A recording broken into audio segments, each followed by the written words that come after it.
We proceed with our revisions in research. So question number 4, research and development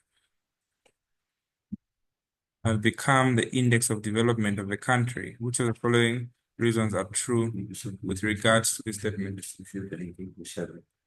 So before we look at these questions, the other question is, as a rule, adding more questions to a test measures the same trait or attribute dash the test's reliability. Can increase, decrease. The other question is, which of the following does not correspond to characteristics of research? Have these questions there. The other question is, which among the following statements is true in the context of hypothesis testing? And researchers interested in studying the prospects of a particular political party in urban.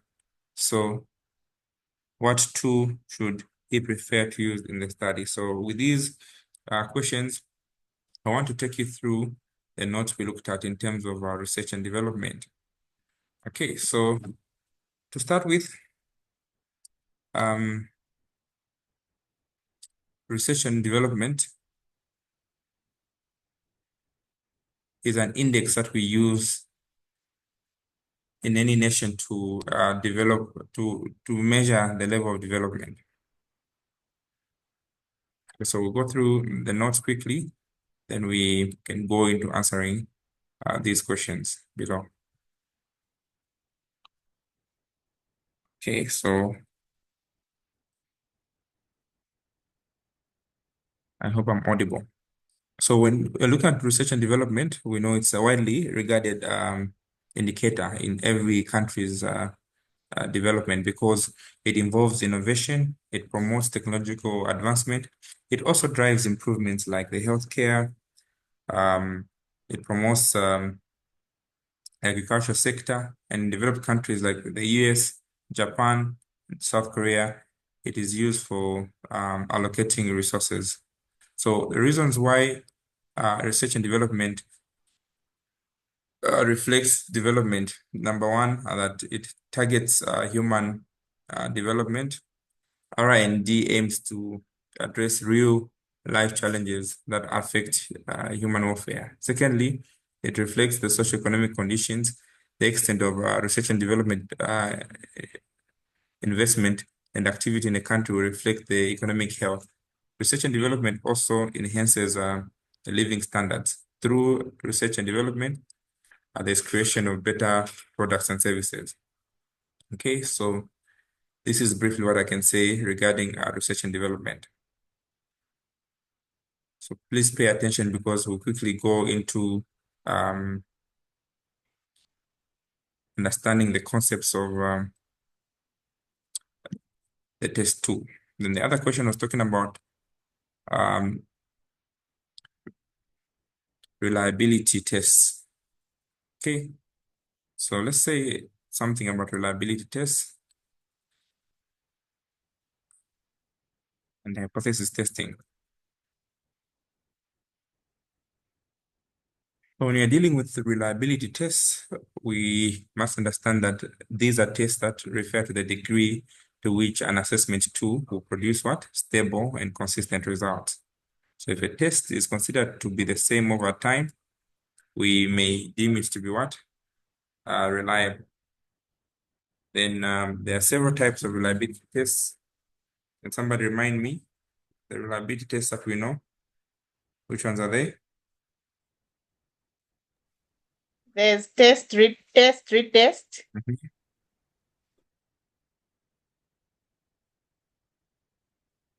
There's test, retest. Yes.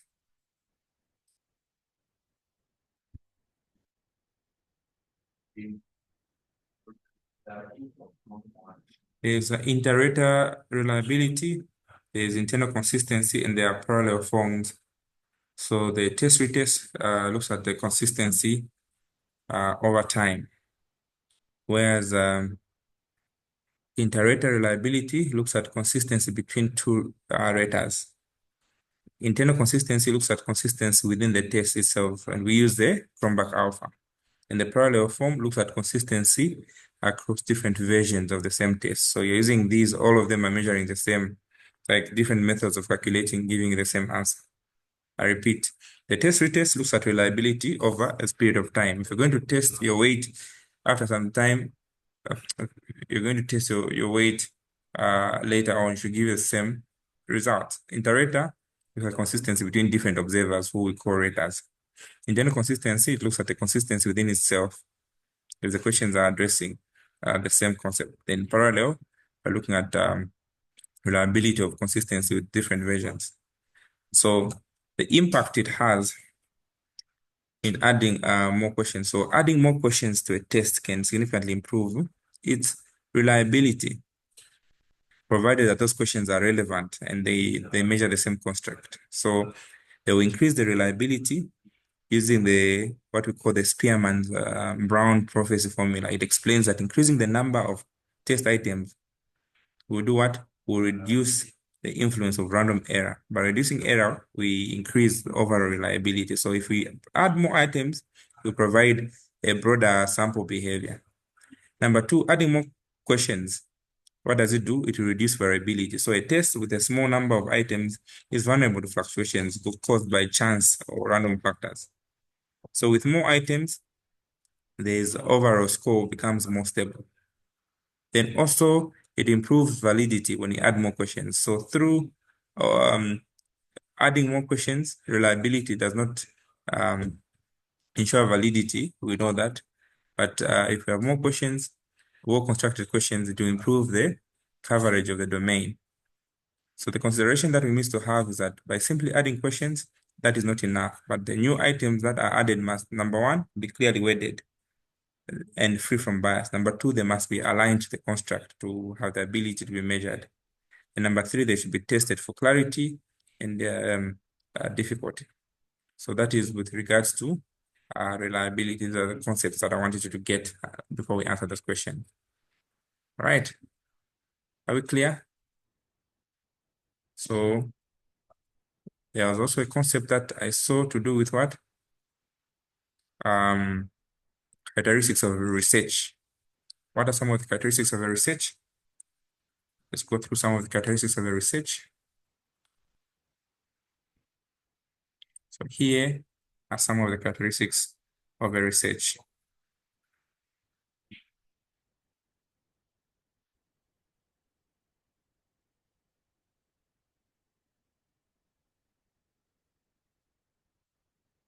So research should have certain characteristics.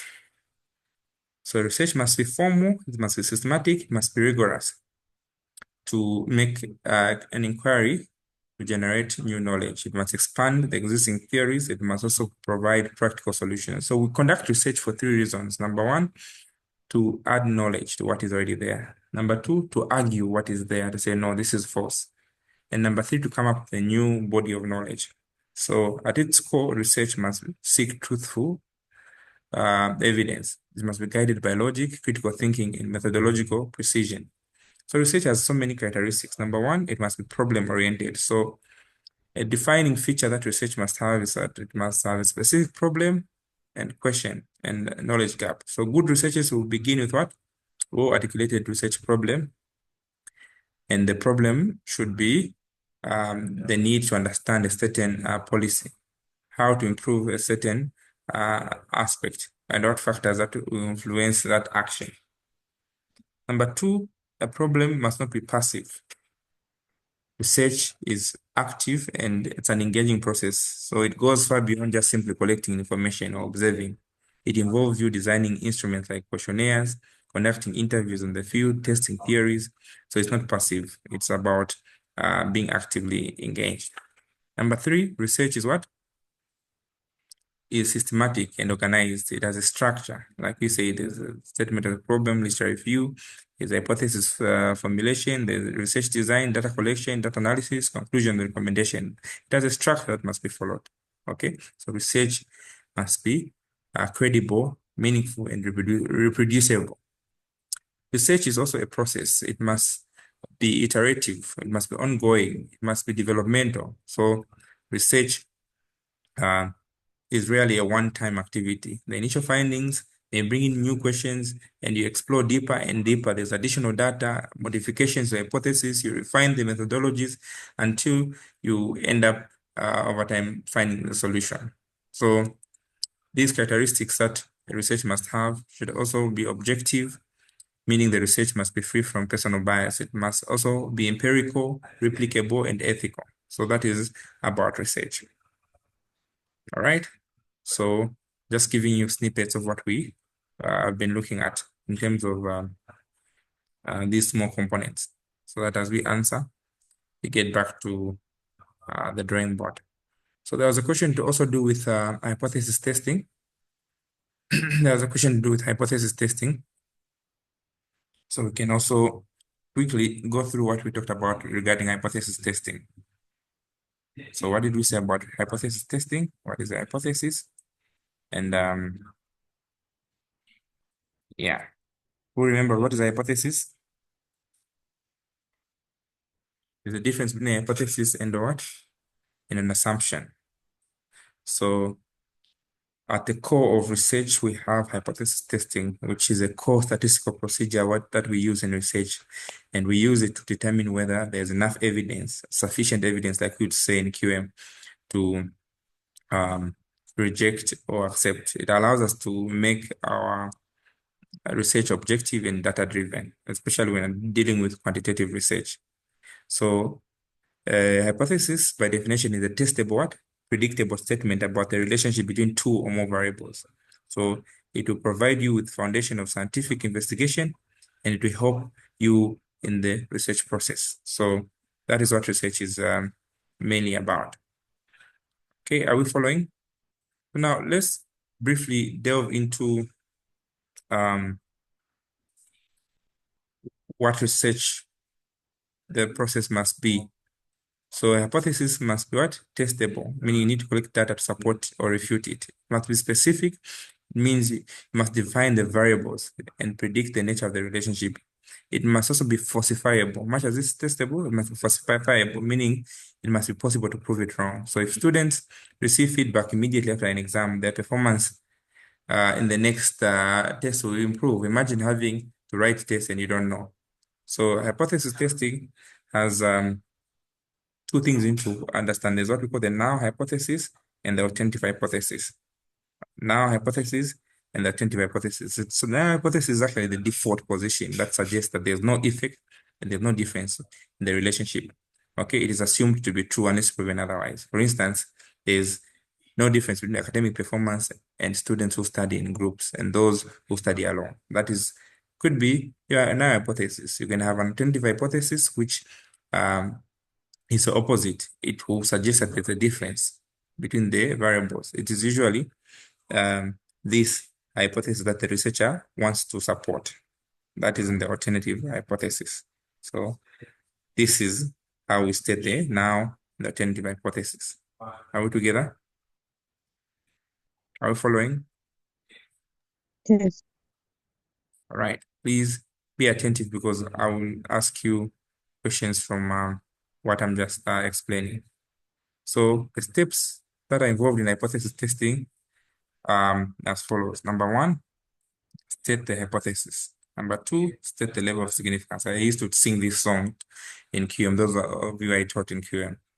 Then select the appropriate statistical test. Then calculate the test statistic. Then make your decision. So these are the steps that are involved. There are 5 steps. So statistical significance is important because it reveals the likelihood that the observed results are not due to what chance. So this is what we had talked about. Are we together? So we've talked about hypothesis testing, and the questions will also do with what? Data collection. Then let's go to the test. So let me explain briefly issues to do with data collection and the tools that are used.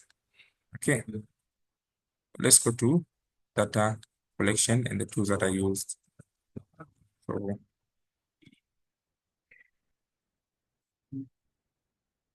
when it comes to data collection in research, we're looking at the tools that we use to collect data. In a political setup, if you want, you can select the right data tools for instance, in urban populations that are diverse. In terms of education, political awareness, researchers will need to calculate the time, the cost, the logistical constraints that they would use in order to obtain such information. So data collection methods that you can use or tools that you can use are examples that we can look at are number one, a questionnaire. A questionnaire, why would it be appropriate when you're collecting political information? It would be suitable for what? Large population. Okay. So it is suitable, scalable. It can reach large numbers of respondents efficiently, especially with cities with dense populations. Number two, it is quantifiable. You can quantify the result to allow for statistical analysis. All right. So such as voter turnout, party preference, and views on governance. It is cost effective because it can be distributed online or mobile platforms. Anonymity, respondents can answer freely without fear of judgment. This can reduce on what? Social durability bias. Standardization, all participants will receive the same questions.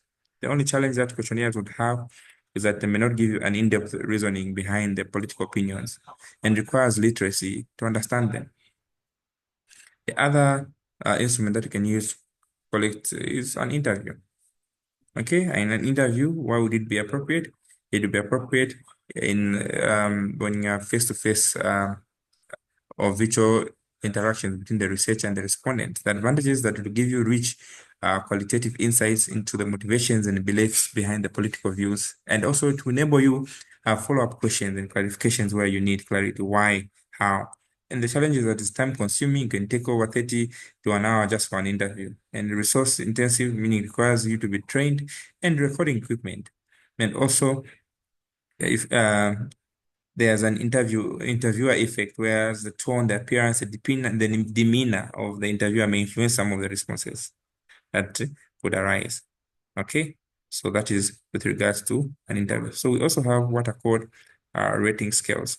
So in terms of rating scales, the rating scale is simply um, a psychometric tool that is used with questionnaires or surveys that measure attitudes, perceptions, or frequency. It has a scale, 1 strongly agree to 5 strongly disagree. So the advantages are that respondents find it easy to understand and use. It produces numeric data that can be easily analyzed. It's useful for subjective concepts. The challenges with this is that responses may be biased due to central tendency and may not capture the context behind the ratings. Okay. And we also have another primary data tool. Who remembers we talked about the schedule method? Who remembers the schedule method?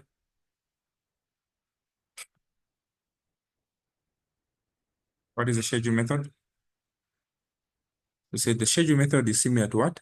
The questionnaire, but instead it is um, but being self-administered. It is filled by the interviewer, okay, using direct interaction with the respondents. So it is useful for populations with low literacy, you are writing for them, or settings where there's more guided approach that is needed. So it increases the likelihood of the questionnaires being completed. Its challenges is that it limits anonymity because this can be problematic when discussing politically sensitive issues. And again, it's less scalable for urban studies due to the need for more field workers. And there's a risk of interviewer bias and standardization issues. So with that being said, okay, I need you to be objective as you answer. Um, let's go to the questions here. So research and development become the index of development in the country. Which of the following reasons are true with regards to this statement? Number one, research and development targets human development. R&D reflects the actual economic and social conditions being prevailed in the country. Then research and development can enhance people's living standard in the country. All of them, none of them. Who can answer now? All of them. All of them. All of them. All of them. Okay, which we discussed, right? Then the second question, as a rule, adding more questions to a test that measures the same trait or attribute dash the test reliability. Can decrease, can increase, none of them does not affect, it lowers. Can increase. Can increase, yes. Can increase. All right. Yeah. So which of the following does not correspond to the characteristics of research? It is not passive, it is not problem-oriented, it is not a process, it is systematic, none of them. So which one is not a characteristic of research?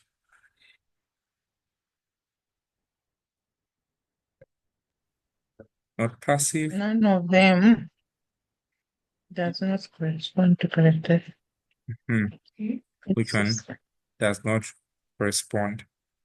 None of them. None of them. So meaning these ones are characteristics.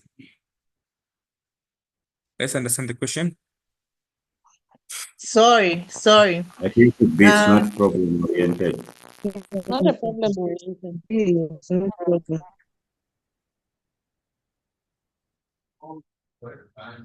Uh-huh.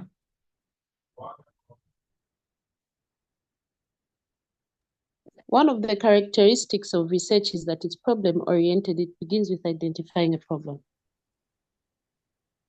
So it has to be B. Research is not a problem oriented. Okay, so I'm saying B. Okay. It's not problem oriented. Isn't it?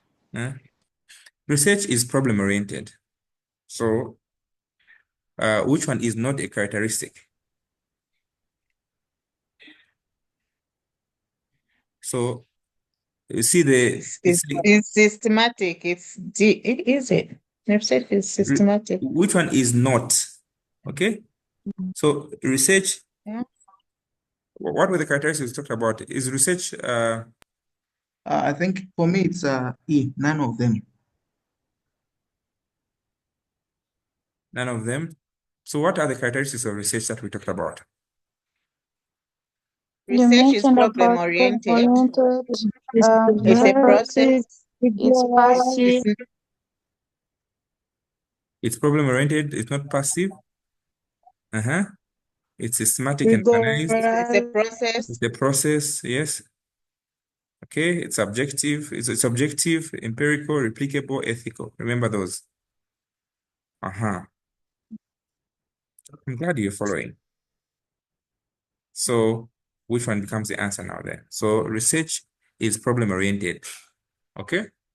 So let's start one by one. Research is problem oriented. So when you say research is not problem oriented, this one is what? It cancels it. It doesn't correspond to In short, which of the statement is not correct? Is that how the question? B. It's B. Research is not a problem Not a oriented. problem. So B is correct, isn't it?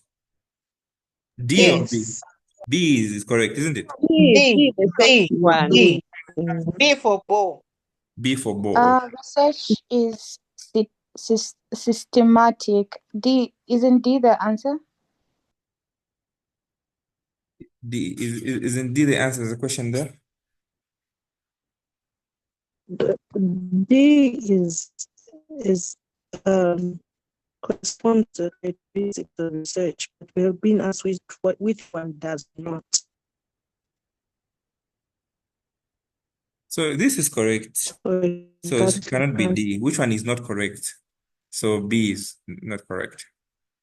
Okay. Yes. All right. So number 15, which one among the following statements is true in the context of hypothesis testing? Both the alternative and the null hypothesis can be tested. It is only the alternative hypothesis that can be tested. None of them. It is only the null hypothesis that can be tested. Both of them, alternative and null hypothesis, cannot be tested. So what's the answer? Both the alternative and the null hypothesis can be tested. So the answer is what? A, right? A. Okay. Correct. Okay, then we go to the next question. A researcher is interested in studying the prospects of a political party in urban settings. So the two he would prefer would be questionnaire, interview, rating scale, schedule. None of them. Which one would be? And why?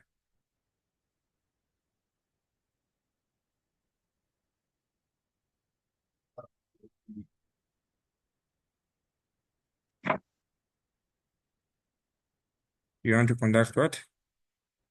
Studying prospects of a particular political party in urban areas. Which two can you use? Can you use a questionnaire? Can you use an interview? Can you use a rating scale? Can you use a schedule? I think a questionnaire in this case will work well. Why?